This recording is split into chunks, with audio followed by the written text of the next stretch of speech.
Welcome to another episode of cricket Yaari. मैं हूं आपका होस्ट रिजवानुल हक और मेरे साथ साथी हैं अली मक्की। आज जो हम डिस्कस करेंगे टॉपिक्स डिस्कस करेंगे कि वो 5 बड़ी कौन सी गलतियां थीं जिनकी वजह से इंडिया इतने ड्रीम रन के बाद भी वर्ल्ड कप का फाइनल हार गया।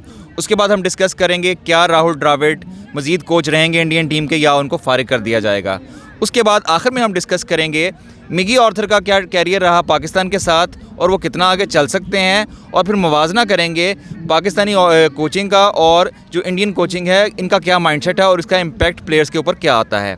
सबसे पहले मैं अपने साथी अली मक्की से जिक्र करूंगा 5 बड़ी मिस्टेक्स। अली मुझे बताएं कि आपके नज़दीक वो 5 कौन कौन सी मिस्टेक हैं जो इंडियन टीम ने की जिसकी वजह से आप समझते हैं कि इंडिया इस वर्ल्ड कप जो उसके ऑलमोस्ट उसके हाथ में था और हाथ से फिसल गया। सबसे पहले तो मैं बताऊं व्यूअर्स को, सबसे पहले जो गलती सबसे पहले जो मेन थी, पिच, कंडीशंस और टॉस।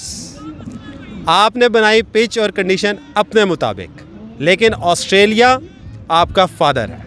ऑस्ट्रेलिया ने बताया कि आप स्लो पिच जितनी मर्जी बना लें, जितनी मर्जी टॉस इधर उधर कर दें, जितने मर्जी टॉस जीत लें, जितनी मर्जी कंडीशंस आपके घर की हों। हम यहाँ आईपीएल खेल खेल के, हमारा भी ये होम ग्राउंड है, होम पिच है। आपने देखा एक दिन पहले पैट कमिंस ने पिक्चर्स नहीं बकायदा पिच की और इतना ज़्यादा उस पर थॉरो स्टडी की ताकि हम इस पिच के साथ चलें, ना कि इंडियन टीम की स्ट्रॉन्ग पॉइंट्स या वीक पॉइंट्स देखें। सबसे पहले कमिंस ने ये काम किया। आपको क्या लगता है कि पहला पॉइंट क्या होना चाहिए? अच्छा, मैं अली आपकी बात से मैं सेकंड करता हूँ कि जो अली ने जिक्र किया, जो ऑस्ट्रेलिया की जो प्लानिंग और एग्जीक्यूशन थी बेसिकली वो बहुत ही कमाल थी। जो उन्होंने प्लान किया वो उन्होंने वही एग्जीक्यूट भी किया। हम यही बात करते हैं अक्सर पाकिस्तानी टीम में, पाकिस्तानी कप्तान भी इस तनकीद का शिकार रहे कि उनकी कप्तानी के ऊपर सवालिया निशान उठता रहा, जो मैं समझता हूँ किसी हद तक ठीक भी है। लेकिन आप ये भी देखें कि जो प्लान बनाया जा रहा है प्री मैच, उसको हर बंदा एग्जीक्यूट भी करे। सिर्फ टॉस जीतने से फ़र्क नहीं पड़ता। आप इसका अंदाज़ा इस बात से लगाइए कि अश्विन जो एक यूट्यूब चैनल रन करते हैं, उन्होंने अपने यूट्यूब चैनल पे बताया है कि ड्यूरिंग जो इनिंग्स ब्रेक है वो गए, जो इनके चीफ सेलेक्टर हैं, साबिक खिलाड़ी भी हैं ऑस्ट्रेलिया के, उनके पास गए और उन्होंने उनसे पूछा कि आपकी ये क्या आपने जो स्ट्रेटजी थी, जो आपने जो शौक लगा हमें कि आप टॉस जीतकर आपने पहले बॉलिंग का कर दिया, आमतौर पर प्रेशर मैच में वो नहीं करते। उन्होंने कहा कि ऑस्ट्रेलिया ने काफ़ी रिसर्च की। उन्होंने कहा जो सेमीफाइनल खेला वो तेज़ पिच पे था और हमने जज कर लिया कि स्लो पिच पे हमें पहले बैटिंग नहीं करनी, हमने सेकंड बैटिंग ही करनी है। तो अली इस बात पे तो मैं और आप एक साथ हैं। अब मुझे बताइएगा कि दूसरी मिस्टेक आप क्या समझते हैं? दूसरी मिस्टेक वही है जो आपने बहुत दफ़ा कहा है और वो आप खुद बताएं, बाउंड्री वाली।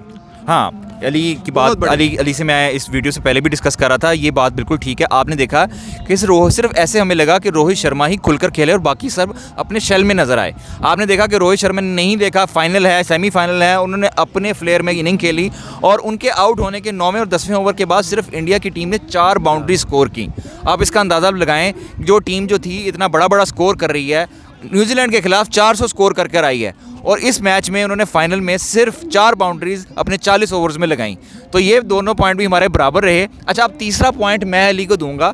मैं समझता हूँ कि अली भी इससे एग्री करेंगे। जो मेन पॉइंट रहा, देखें इंडिया की जो बॉलिंग थी इस पूरे वर्ल्ड कप में इतनी शानदार रही और उनका जो बॉलिंग पैटर्न था बॉलिंग करने का वो बिल्कुल सेट था, उनको कोई चेंज करने की ज़रूरत नहीं थी। उन्होंने फिर न्यू बॉल जो थी सिराज के बजाय बुमराह के हाथ, सिराज के बजाय शामी के हाथ में दी थी। गो के शामी ने उनको विकेट भी लेकर दी, लेकिन आप ये देखें कि सिराज उसके बाद बिल्कुल फ्लैट नजर आए। अली मुझे आप बताएं कि आप इस बात से मेरी एग्री करते हैं? बिल्कुल, मेरा तीसरा पॉइंट यही है, सीमर्स वर्सेस सीमर्स।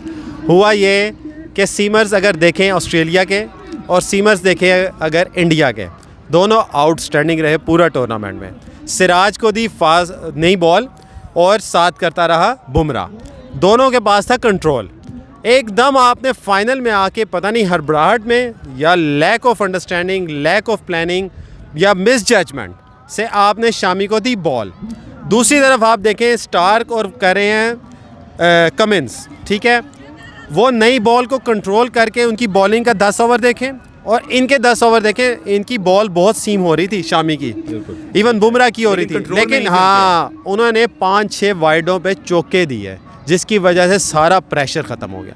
अब हम मूव करते हैं चौथे पॉइंट पे। चौथा पॉइंट जो है बहुत इंपॉर्टेंट है, वो है स्पिनर्स का, कि ऑस्ट्रेलिया का स्पिनर कितने हैं? ऑस्ट्रेलिया के एक ज़ैम्पा। इंडिया के पास कितने स्पिनर थे? 2 डेडली स्पिनर्स। कौन कौन? कुलदीप यादव और रविंद्र जडेजा। दोनों की अगर परफॉर्मेंस सिर्फ फाइनल में उठा के देख लें, सिर्फ जाम्पा नज़र आए थ्रेटनिंग बॉलर, बाकी दोनों स्पिनर नहीं नज़र आए कहीं भी कि भाई कोई थ्रेट दे रहे हो ऑस्ट्रेलिया अच्छा को। मैं बिल्कुल, मेरे जहन में भी यही पॉइंट था। अभी तक हैरत की बात है कि हम चारों पॉइंट्स पे एग्री कर रहे हैं, क्योंकि ना शायद ये पॉइंट्स इतने क्लियर कट थे कि विजिबल थे। अच्छा, मैं अली से ये पूछूंगा यार, मुझे ये समझ नहीं आ रही कि कुलदीप यादव जो इतने थ्रेटिंग लगे में through out the world cup, इतने फ्लैट क्यों नजर आए फाइनल? आपने देखा है कि उनकी लेंथ, लाइन और लेंथ कहाँ ड्यू घूम का रही फैक्टर थी? था कोई? ड्यू का उस वक्त फैक्टर नहीं था, क्योंकि बॉल बिल उनकी स्पिन कर रही थी। ठीक है, लेकिन उनकी लाइन और लेंथ सही नहीं थी, because a big match, pressure ये मैच। इसका मतलब है कि हमने ये अली की बात थी कि इसका मतलब कि प्रेशर बाकायदा फील किया जा Feel रहा किया था, फील किया जा रहा था। और ये प्रेशर शायद इसकी वजह ये भी होती है कि इंडिया जो है काफ़ी ज़्यादा फाइनल्स और बड़े मैच में, नॉकआउट मैच में आउट होता जा रहा है, और वो एक तरह से उसकी हिस्ट्री बनती जा रही है, रेपुटेशन बनती जा रही है, तो वो एक तरह से उसके लिए अब एक प्रेशर सिचुएशन बन जाती है। आप सोचें कि इससे बेहतर था कि वो लीग मैच में कोई मैच हार जाते, ताकि थोड़ी सी वो मेलो डाउन होते, थोड़ी सी अपनी गलतियों की तरफ उनका पॉइंट जाता। मुसलसल जीतने की वजह से ये हुआ कि इतना पंप अप हो गए कि उनकी गलतियां भी कवर अप ना हो सकी, और एंड पर हमें देखने में नज़र आया 5वां पॉइंट। मैं अली को बताऊंगा, मुझे नहीं पता कि अली एग्री करते हैं, मैं समझता हूं कि 5वें पॉइंट में डिफरेंस आया रोहित शर्मा और पैट कमिंस की कप्तानी में। आपने देखा कि पैट कमिंस ने आइडियाज़ लगाया तो सही, लेकिन एग्जीक्यूट उन्होंने खुद भी किया। आपने देखा कि जो बड़ी विकेट्स थी वो उन्होंने खुद ली। आपने देखा कि उन्होंने कैसे कोहली को खुद आउट किया। अब यहाँ पे मैं अगर देखूँ, शर्मा की जो कप्तानी ज़्यादा टेस्ट नहीं हुई, उसकी वजह ये थी कि उनके बॉलर्स ज़्यादा फ्लैट रहे नहीं, वो विकेट्स लेते रहे। और आपने देखा कि जब एंड पर स्पिनर्स विकेट नहीं ले रहे थे, हमने देखा कि शर्मा ने स्लिप्स भी हटा ली, 1-2 एजेस भी हुए, लेकिन वो परेशान ही नजर आए। अली, मुझे बताएं, आप समझते हैं कि वाकई शर्मा की कप्तानी? नो डाउट ये पॉइंट था, लेकिन मेरा पॉइंट थोड़ा सा चेंज है। Body language of team India and Australia. आपने देखा जब कमिंस, आपकी बात थोड़ी सी घुमा के ही है, लेकिन मैं पूरी टीम की बात करना चाह रहा हूँ। आप अगर कहेंगे ना कि शर्मा की कप्तानी और दोनों की कप्तानी बेहतर थी, कमिंस की बहुत ज़बरदस्त थी, लेकिन बात यह कि इम्प्लीमेंटेशन ऑफ इंडियन प्लेयर्स नहीं था। आपको वो कुलदीप यादव को कह रहा है कि ऑफ से आप वापस लेके आए बॉल, आप लेग से वापस लेके आ रहे हैं, तो इम्प्लीमेंटेशन तो ख़त्म हो गई। कप्तानी तो थिंक टैंक बता ही रहा था आपको सारा कुछ, ये प्रेशर की वजह से, वही मैं बताने लगा। बॉडी लैंग्वेज, बिग मैच, आप देखें कमिंस कितना सुकून में था, वार्नर कितना सुकून में थे, मैक्सवेल आपने देखा, इवन आपने फील्डिंग उनकी देखी, आप देखें ट्रेविस हेड, आप जितने प्लेयर्स उठा के देख लें, जब कैमरा जाता था ना तो उनके पसीने छूटे नहीं हुए थे। यहाँ पे रोहित शर्मा की बॉडी लैंग्वेज क्या थी कि जब मार पड़ी तो आपका पसीना और एकदम ऐसे बॉडी लैंग्वेज बहुत मैटर करती है। इवन विराट कोहली की बॉडी लैंग्वेज आपको पता है, पता लग रहा था एक आउट हुआ है तो इतने आप एक्साइटेड हो गए कि पता लग रहा था कि आपके अंदर बहुत प्रेशर एब्जॉर्ब नहीं हो रहा। जैसे 5 पॉइंट्स तो डिस्कस हुए। अच्छा, यही वजह थी शायद कि हमने सुना कि इंडिया नहीं चाहता था कि पाकिस्तान सेमीफाइनल्स में आ जाए, क्योंकि फिर वही ये प्रेशर मैच बन जाता, और उसके लिए ईजी रहा कि न्यूजीलैंड रहा। अच्छा, ये तो हो गई 5 मिस्टेक्स। अब हम आते हैं कोचिंग पे, मैं डिस्कस करूंगा अली आपसे शॉर्टली। अच्छा, इंडिया जो है अभी वो देखते हैं कि इंडिया ने अभी राहुल द्रविड़ का कॉन्ट्रैक्ट खत्म हो रहा है और वो उनको शायद कंटिन्यू नहीं कर रहे। अच्छा, जबकि हम ये देखते हैं कि पाकिस्तान में हमने जो हमारे मिकी ऑर्थर हैं, हम उनको घसीटी जा रहे हैं 2017 की चैंपियंस ट्रॉफी से। आप नहीं समझते कि इतना लंबा कोई अंग्रेज़ अगर आप कोच रख लें, वो तो आधा पाकिस्तानी बन जाता है। और हमें अगर चेंजेस की आप बात करते हैं, कप्तानी बदल चुकी है, उसमें 2 कप्तान आपके बदल चुके हैं, तो वाई नॉट कोच? और लोकल कोचेज़ पे हम क्यों रिलाई नहीं करते, और इंडिया अब लोकल कोचेज़ पे क्यों रिलाई कर रहा है? असल में मसला पता है कि थोड़ा सा मैं आपको ये चीज़ हिस्ट्री भी आप देख लें, मिकी ऑर्थर तो उतर गया ना दरमियान में, क्योंकि हमारा मसला ये है कि गवर्नमेंट ख़त्म हुई, आपका चेयरमैन ख़त्म हुआ, कोच डिफरेंट अपनी मर्जी के आगे, कंसिस्टेंसी नहीं है। इंडिया के अंदर एक चीज़ बड़ी मैंने मैच्योरिटी देखी है पिछले 5-7 साल में कि वो कंसिस्टेंट हुए हैं, ख़ुसूसन धोनी एरा पे के बाद। धोनी एरा का जब आया स्टार्ट हुआ है, उसके बाद से लेके अब तक कंसिस्टेंसी है। उन्होंने राहुल द्रविड़ को अच्छा खासा गो दिया है, उन्होंने विराट कोहली को पूरा उन्होंने कहा कि टेस्ट एंड ट्राइड किया, फिर जाके उस पर प्रेशर मारा कि यार बस ख़त्म कर दो खुदा के लिए। फिर रोहित शर्मा का कहीं नाम भी नहीं आता था, उसे बना दिया कोच, वो कैप्टन। लेकिन आप देखिए फाइनल तक टीम को ले आया, प्रेशर एब्जॉर्ब ना हुआ।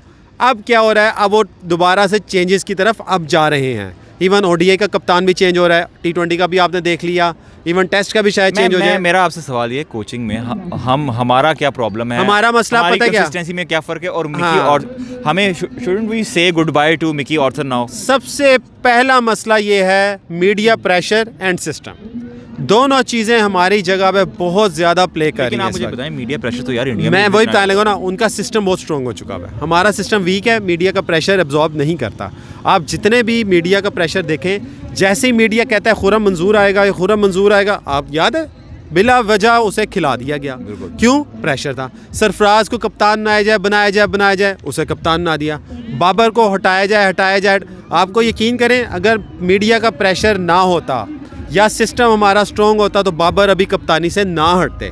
आप इतनी बुरी कप्तानी नहीं कह सकते, हाँ एवरेज कह सकते हैं, लेकिन उसके अलावा आपके पास कुछ है भी नहीं था। बिल्कुल आपकी बात से एग्री सिस्टम करता हूं, हमारा बहुत बिल्कुल weak है। आपकी बात से एग्री करता हूं कि आप बाबर को हटाएं, लेकिन पैनिक बटन मत दबाएं, ठीक है ना। आप पैनिक बटन मत दबाएं, बाबर को हटाएं ज़रूर। और हमने देखें आपके सामने अपने दोनों मुद्दे रख दिए, पाकिस्तान का भी और इंडिया का भी। इसके साथ मज़ीद वीडियोज़ आपके लिए लेकर आते रहेंगे।